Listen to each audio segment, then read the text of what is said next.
Bien, nous allons voir le concept de vecteurs égaux. Donc, quand on a un point C, comme ici, qui a pour image un point D par la translation de vecteur AB, eh bien, on voit visuellement que si on trace le vecteur AB et le vecteur CD, eh bien, on voit qu'en fait, on a tracé la même flèche. Elle indique donc la même translation. En termes plus mathématiques, on va dire que les deux vecteurs AB et CD sont donc égaux et on le note ainsi, vecteur AB égale au vecteur CD. Alors, on dit que tous les déplacements associés à des vecteurs égaux sont représentés, eh bien, on avait vu qu'un vecteur était caractérisé par trois choses, sa direction, son sens et sa longueur. Eh bien, si deux vecteurs sont égaux, cela signifie donc que les flèches sont parallèles. On dit aussi la même direction.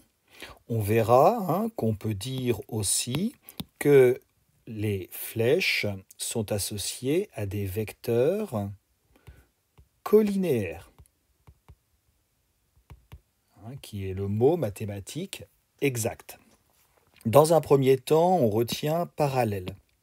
Donc, les flèches sont parallèles, orientées dans le même sens, et elles doivent également avoir la même longueur, on dit aussi la même norme. Alors, on voit tout de suite pourquoi est-ce qu'il est important d'avoir ces trois informations. Eh bien, voici un exemple. Imaginons que je vous donne ce vecteur AB, ce vecteur AB, et que je vous donne, par exemple, ce vecteur CD. Est-ce que ces vecteurs sont égaux? On voit visuellement qu'il semble y avoir un problème de sens. Regardons si on a les trois propriétés. Est-ce que les flèches sont bien parallèles? Oui, on a bien cette condition-là. Est-ce qu'elles ont bien la même longueur? Oui, elles ont bien la même longueur. Mais est-ce qu'elles sont orientées dans le même sens? Eh bien non. Eh bien, le fait de ne pas avoir cette condition, eh bien, nous permet donc d'affirmer qu'ici, eh bien, les deux vecteurs ne sont pas égaux. Alors, une petite remarque qui est souvent utilisée en physique, eh bien, pour désigner l'unique vecteur associé à la translation qui transforme A en B et C en D, on voit qu'ici, finalement, au lieu de tracer les deux flèches rouges, je n'aurais pu en tracer qu'une seule, ça aurait suffi. Eh bien, on peut s'affranchir d'écrire la lettre A puis la lettre B, et de simplement donner un nom au vecteur, par exemple l'appeler U, l'appeler V ou l'appeler W. Comment est-ce que ça se caractérise? Eh bien, un exemple. Voici un vecteur qui caractérise une translation. On voit que, grosso modo, on va faire un glissement vers la droite et légèrement vers le haut.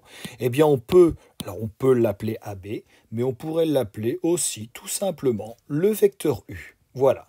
Et dire que c'est la translation de vecteur U, tout simplement. Alors, une propriété démontrée qui est importante, deux vecteurs AB et CD sont égaux si et seulement si, donc l'expression si et seulement si, comme on l'a déjà vu, indique que la propriété est donc vraie dans les deux sens. Si et seulement si, AB, DC, et là vous ferez très attention à l'ordre des lettres. Donc souvent on retient que on prend les deux premières lettres AB et on intervertit les deux dernières. Eh bien, ABDC est un parallélogramme éventuellement aplati. Alors, une petite illustration dans le sens gauche vers la droite.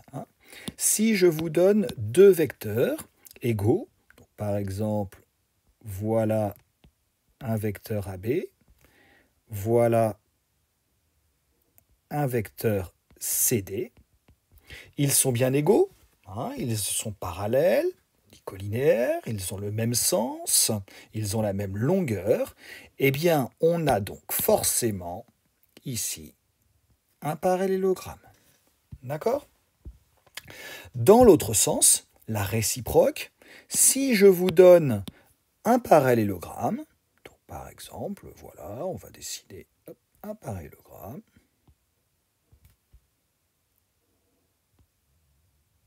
Voilà. Eh bien, si vous avez un parallélogramme, eh bien, il y a forcément plein de vecteurs égaux. Donc, par exemple, hein, voilà, en bleu, deux vecteurs qui sont égaux. Mais ce ne sont pas les seuls. Par exemple, on a ces deux vecteurs-là qui sont aussi égaux.